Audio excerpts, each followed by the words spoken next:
오늘 귀한 예배 함께 하신 여러분들을 축복합니다. 오늘 우리 예배 가운데 하나님이 함께 하셔서 하나님이 주시는 기쁨이 이 시간 우리 안에 충만해지기를 간절히 원합니다. 그런데 얼굴들은 좀 많이 굳으셨습니다. 예배 드리러 오신 얼굴들이. 우리가 예배할 때 하나님이 주신 기쁨이 우리 안에 가득 차서 예배하는 것만으로도 기쁨이 없고 즐거움이 있어야 하는 것 아니겠습니까? 그러니 너무 심각하게 쳐다보지 마시고 하나님이 주시는 기쁨이 풍성하게 우리 안에 누려지기를 원합니다. 우리끼리 있으면 이렇게 즐겁고 기쁠 수 있는데, 그런데 오늘날 한국 교회의 대사회적 이미지는 별반 그렇게 좋지 못한 것이 사실입니다. 물론 이러한 부정적인 이미지를 갖게 된 데에는 몇 가지 이유를 들 수 있을 것이고, 또 몇몇의 사람들의 영향이 없다고는 말할 수 없을 것입니다. 하지만 곰곰이 생각해 보면 그러한 것들보다 좀 더 근원적인 오해가 있는 것은 아닐까 하는 생각이 들기도 합니다. 그 중에 대표적인 사람들의 인식은 교회는 너무 배타적이다라는 오해입니다. 아마 그러한 오해는 아마도 기독교의 구원관에서 비롯되었다고 볼 수 있습니다. 즉, 다른 종교에는 구원이 없고 오직 예수 그리스도를 믿음으로만 구원을 받는다는 구원관이죠. 하지만 이것은 아무리 다른 사람들이 배타적이라 말한다 하더라도 결코 포기할 수 없는 진리입니다. 그러나 문제는 과연 신앙생활을 하지 않는 또는 타 종교인들이 기독교의 그러한 구원관을 정확하게 이해하고 그래서 기독교를, 그래서 한국교회를 배타적이라고 여기느냐 하느냐 하는 것입니다. 정말 그래서 그렇게 느끼느냐? 여러분 어떻게 생각하십니까? 저는 조금 문제는 다를 수 있다고 생각해 봅니다. 왜냐하면 어차피 예수 그리스도를 믿지 아니하는 사람들은 사실 그 진리의 깊이를 제대로 알 수 없기 때문입니다. 그러므로 정확하게 기독교의 구원관을 알고 그래서 배타적이라고 말하는 것은 아니지 않겠는가 하는 생각을 해봅니다. 오히려 그들이 기독교를, 한국 교회를 배타적이라고 비판하는 것은 정확하게 말하면 기독교가 배타적이라는 의미보다는 소위 기독교인이라고 하는 사람들이, 소위 교회라고 하는 곳이 배타적이다라고 여기고 있고, 그래서 비판하는 것이 아닐까, 그것이 더 정확한 표현은 아닐까 생각해 봅니다. 왜 사람들은 기독교인들을, 한국교회를 배타적이라고 여기는 것일까요? 우리의 어떤 모습이 그들에게 그렇게 배타적인 모습으로 보였을까요? 오늘은 그 문제를 함께 생각해 보고자 합니다. 성경을 통해 만나게 되는 이스라엘 백성들을 생각하면 가장 먼저 떠오르는 것 중에 하나는 바로 선민의식일 것입니다. 선민의식이란 무엇이죠? 선택받은 백성이라는 것이죠.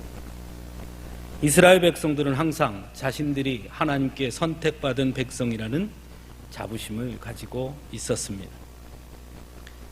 하나님 역시도 그들에게 너희는 내 선택받은 백성이다 라고 말씀하셨습니다. 그런 의미에서 이스라엘 백성들이 선민이라는 자부심을 갖는 것은 어쩌면 매우 당연하게 보이기도 합니다.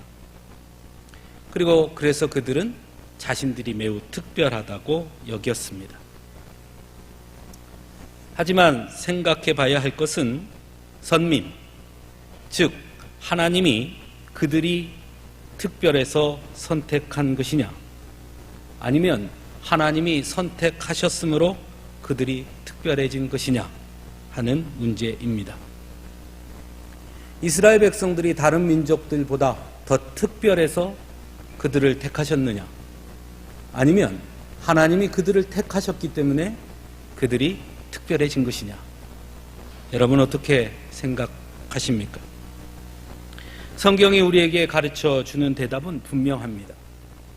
하나님께서 선택하셨기 때문에 이스라엘 백성들이 특별해진 것이지, 그들이 다른 민족보다 무엇인가가 더 특별해서 좀 더 우월해서 그들을 택한 것은 아니라고 말씀합니다.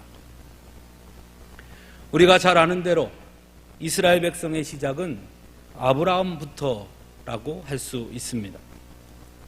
하지만 우리가 잘 아는 것처럼 성경이 증거하는 아브라함은 그리 특별한 사람이 아니었습니다. 그는 그저 평범한 사람이었습니다. 그러나 하나님께서 그를 선택하셨을 때 그는 특별한 사람이 되었습니다.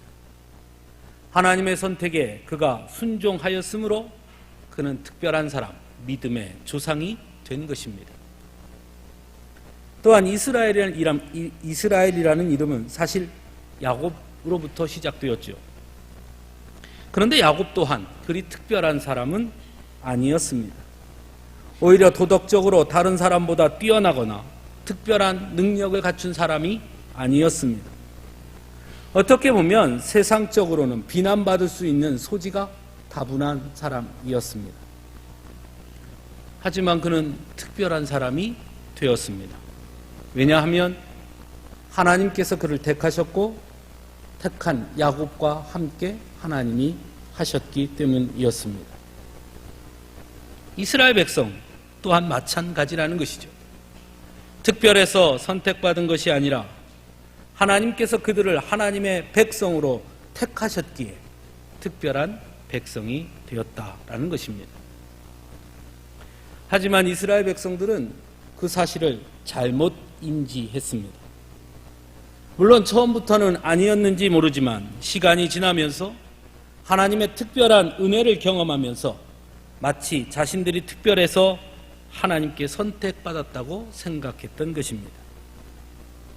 그래서 자신들은 멸망당하지 않는다고 생각했습니다. 그래서 그들은 이방 민족을 무시했고 이방 민족들에게 매우 배타적인 태도를 보였습니다. 물론 하나님께서는 이스라엘 백성들에게 거룩함을 유지할 것을 말씀하셨습니다. 그래서 이방 민족의 문화나 이방 민족의 종교를 섬기지 못하도록 하셨고 철저하게 하나님만을 섬기며 하나님의 법을 따르도록 하셨습니다. 하지만 그렇다고 하나님께서도 이방 민족들 모두를 경멸하거나 무시하지는 않았습니다. 오히려 하나님께서는 때로 이방 민족을 들어 하나님의 선민인 이스라엘 백성들을 징계하시기도 하시는 등 이방 민족 역시 하나님의 거룩한 뜻을 이루는데 귀한 도구로 사용하시기도 했습니다. 그럼에도 불구하고 이스라엘 백성들은 여전히 잘못된 선민의식을 깨트리지 못하고 있었습니다. 오늘 우리가 읽은 본문은 포로에서 돌아온 이스라엘 백성들의 잘못을 하나님께서 지적하고 있는 본문입니다. 포로에서 돌아온 이스라엘 백성들에게는 크게 두 가지 죄악이 있었습니다. 하나는 배타주의고 또 다른 하나는 잘못된 종교적 행위입니다. 바벨론 포로에서 돌아온 이스라엘 백성들은 이미 가나안 땅에 살고 있던 여러 민족들과 갈등을 겪을 수밖에 없었고 율법을 앞세워 심지어 결혼한 이스라엘 남자들에게 이혼을 강요하기도 했습니다. 그 배경은 에스라의 율법 개혁으로부터 찾을 수 있습니다. 우리가 잘 아는 것처럼 바벨론에서 귀환한 이스라엘 공동체는 느헤미야와 함께 성전을 재건하는 반면 또 다른 한편으로는 에스라를 앞세운 율법 개혁 운동이 일어나게 되었습니다. 그것은 이미 이스라엘이 바벨론에 의해 멸망당한 후 반세기 동안 가나안 땅에 살던 많은 이스라엘 백성들은 포로로 끌려갔고 그 빈자리는 타민족, 즉 이방 민족들이 그 가나안 땅을 채우기 시작했고, 포로로 끌려가지 않고 가나안 땅에 살던 이스라엘 백성들은 그렇게 가나안 땅에 이주하여 살게 된 타 민족들과 함께 살 수밖에 없었습니다. 그리고 그 안에서 서로 간에 혼인이 이루어질 수밖에 없었던 것이죠.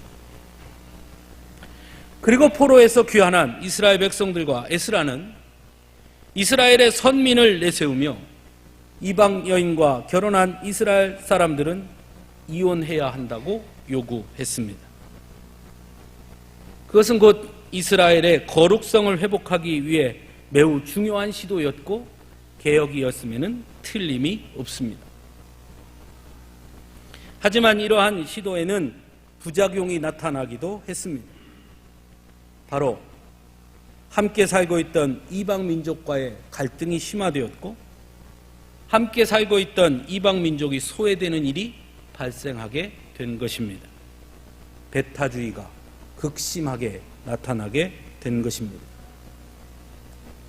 바로 이러한 일에 대해서 오늘 본문 1절에서 하나님은 이렇게 말씀하십니다. 내 이름을 부르지 아니하던 나라에게 내가 여기 있노라, 내가 여기 있노라 하였노라 라고 선포하십니다. 무슨 뜻입니까? 하나님은 누구든지 하나님을 찾는 자에게 나타나실 것임을 말씀하고 있는 것입니다. 아니, 오히려 적극적으로 하나님께서 이 땅의 모든 백성들 앞에 자신을 드러내실 것이며, 누구든지 하나님을 찾는 자를 하나님께서 품어주실 것임을 말씀하고 있는 것입니다. 그런 의미에서 본다면 이 선포는 하나님께서 배타적인 성별을 거부하시고 모든 열방을 받아들이시겠다는 보편주의를 선포하신 것으로 볼 수 있습니다. 그리고 이 말씀 속에는 매우 중요한 두 가지 의미 또한 내포되고 있음을 볼 수 있습니다. 첫째는 이 말씀은 곧 선민 이스라엘 백성들에게 주신 심판의 말씀이라는 것입니다.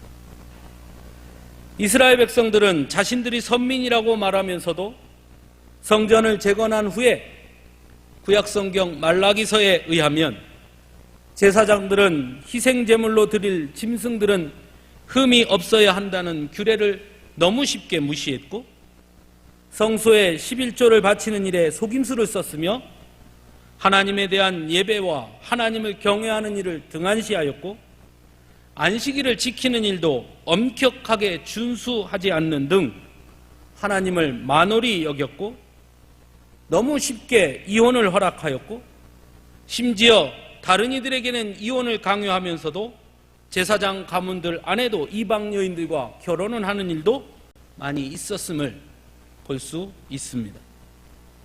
그러면서도 자신들은 여전히 매우 특별하다고 여겼고, 그래서 이방 민족을 무시했고 그들에게 매우 배타적인 태도를 보였다라는 것입니다. 그래서 본문 7절에서는 너희의 죄악과 너희 조상들의 죄악은 한 가지니 그들이 산 위에서 분향하며 작은 산 위에서 나를 능욕하였음이라. 그러므로 내가 먼저 그들의 행위를 헤아리고 그들의 품에 보응하리라 여호와가 말하였느니라 라고 말씀합니다.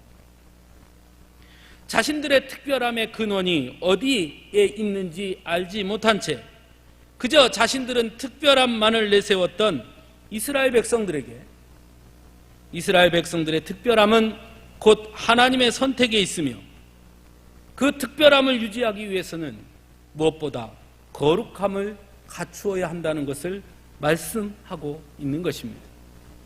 또한 그러므로 누구든지 하나님이 택하시고 하나님을 부르는 자가 곧 선민이라는 것 또한 말씀하고 있는 것입니다. 즉 이스라엘 백성들 너희뿐만이 아니라 하나님을 찾는 자, 하나님을 부르는 자, 하나님의 말씀을 따라 행하는 자가 곧 선민이 될 수 있음을 말씀하고 있는 것입니다. 또 다른 중요한 것은 내가 여기 있노라 하신 하나님의 말씀이 곧 이방 민족에게는 복음의 말씀으로 들렸다라는 것입니다. 이제 누구든지 하나님을 찾는 자는 모두가 하나님의 백성이 될 수 있다는 것입니다. 그래서 8절에서 9절 말씀이 곧 은혜의 말씀인 것입니다. 여호와께서 이와 같이 말씀하시되 포도송이는 즙이 있으므로 사람들이 말하기를 그것을 상하지 말라 거기 복이 있느니라 하나니 나도 내 종들을 위하여 그와 같이 행하여 다 멸하지 아니하고 라고 말씀합니다. 이 말씀은 이런 뜻입니다.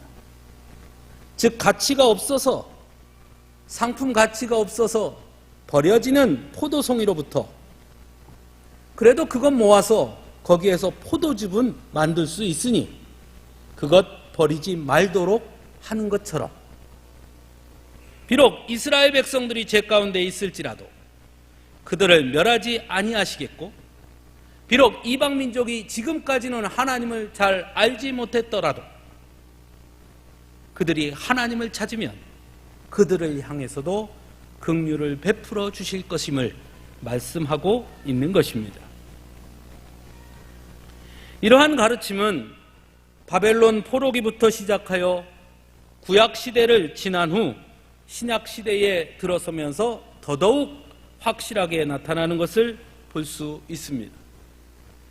예수님께서는 공생의 기간 동안 이방인의 지역에 가시는 것을 주저하지 아니하셨고 우리가 잘 아는 것처럼 마가복음 7장에 의하면 예수님께서 두로 땅에 이르렀을 때 이방 여인이었던 수로보니게 여인의 귀신 들린 딸을 구원해 주시기도 했습니다.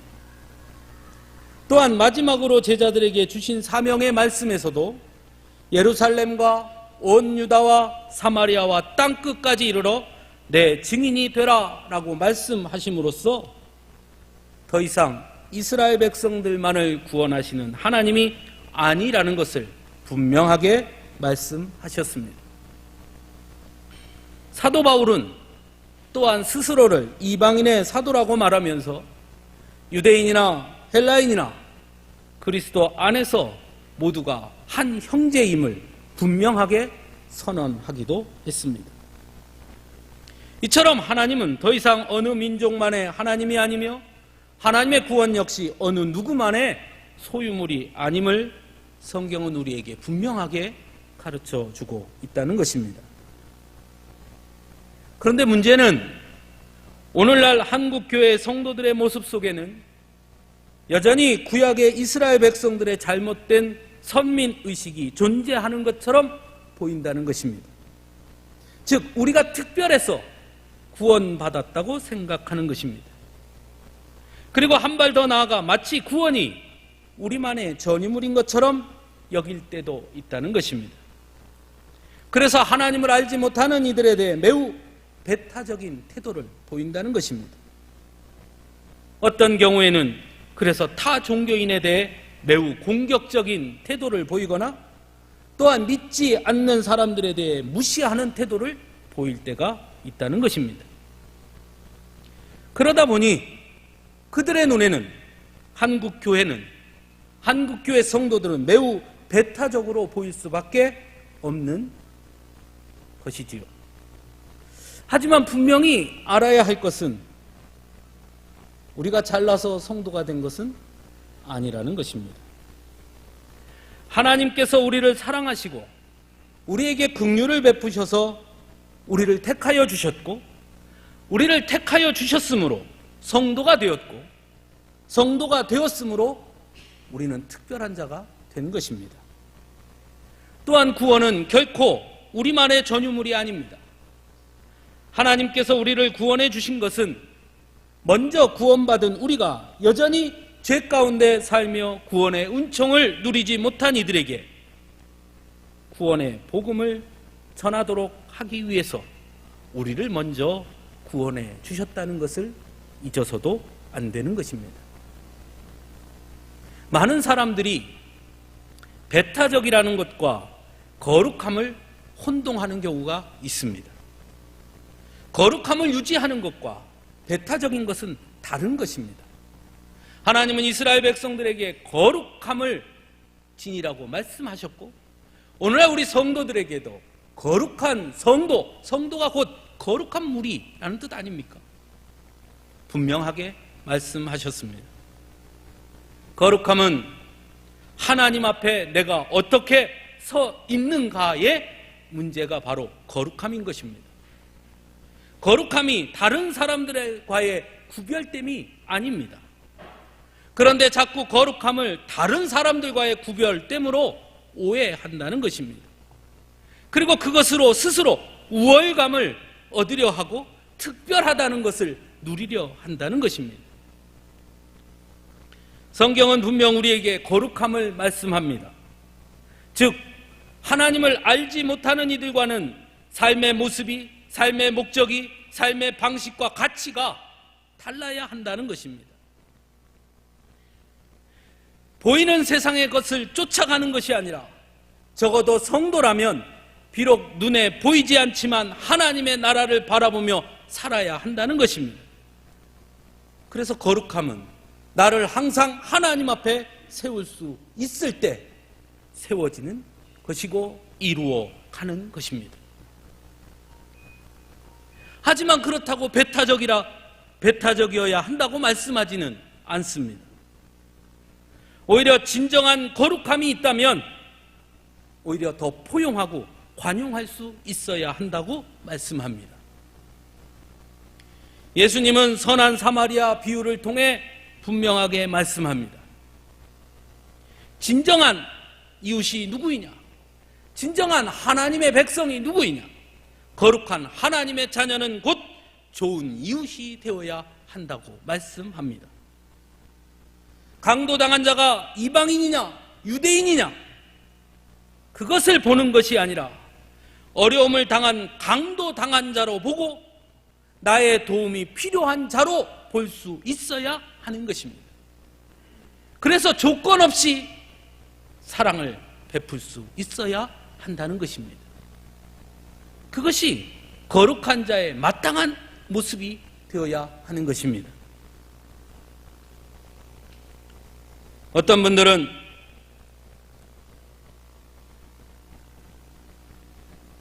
하나님을 알지 못하는 이들과 가까이 하는 것에 두려움을 갖는 분들도 있습니다.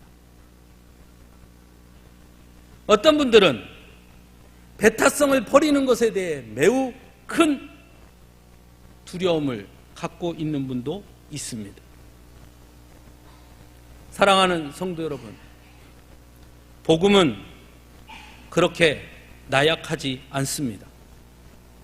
하나님의 은혜와 능력에는 제한이 없습니다. 하나님의 말씀은 이 세상 그 어떤 것보다 위대하고 능력이 있습니다.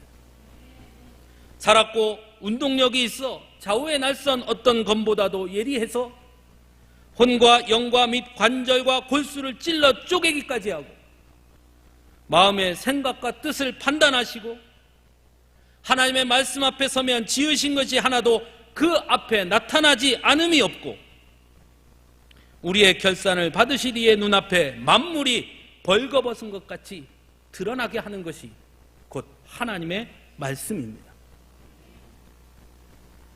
하나님은 하나님의 자녀들에게 그 말씀의 능력을 주신 줄로 믿습니다. 그러므로 두려워할 필요가 없습니다.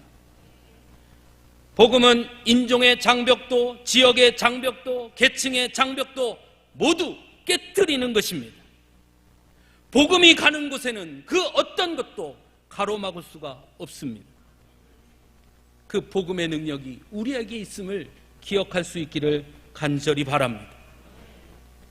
그래서 당당하게 우리 안에 있는 그 복음의 능력을 믿고 모든 장벽을 깨고 더욱 성숙한 믿음의 사람으로 서야 할 줄로 믿습니다. 사랑하는 성도 여러분, 하나님의 말씀의 능력을 앞세워 무조건 벽을 세워 차단함으로 나를 지키는 소극적인 믿음에서 벗어나 포용하고 관용함으로 세상 가운데 당당하게 나아가 복음을 증거하는 자들이 되어야 할 줄로 믿습니다. 그러할 때 우리에 대한 세상의 오해를, 교회에 대한 세상의 오해를, 기독교에 대한 세상의 오해를, 예수 그리스도에 대한 세상의 오해를 무너뜨릴 수 있을 것입니다. 예수는 우리만의 예수가 아닙니다. 십자가는 우리만의 십자가가 아닙니다. 예수 그리스도는 이 땅에 있는 모든 생명들을 구원하시기 원하십니다. 예수 그리스도의 십자가의 그 능력과 은혜는 이 땅의 모든 생명들에게 펼쳐지기를 원하십니다. 그리고 그 사명을 우리에게 주셨습니다. 그러므로 우리는 땅끝까지 이르러 내 증인이 되라는 그 사명을 감당해야 합니다. 이 사람은 이래서 안 되고 저 사람은 저래서 안 되고 그런 것 없습니다. 그가 종이든 그가 이방인이든 그가 다른 종교를 가진 이든 나와 생각이 다른 이든 경상도 사람이든 충청도 사람이든 그가 진보든 보수든 그것과 관계없이 우리는 그들에게 복음을 전해야 합니다. 복음을 전하기 위해서는 먼저 사랑할 수 있어야 합니다. 그들을 가슴에 안고 포용하고 그리고 복음을 전하는 것입니다. 그들에게 벽을 세우고 배타적인 모습으로 어떻게 그들에게 복음을 전할 수 있겠습니까?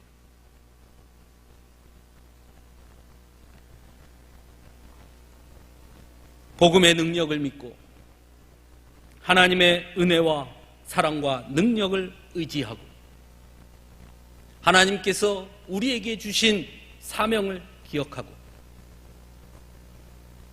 주님 앞에 간절히 기도하며 주님, 나를 지켜주소서.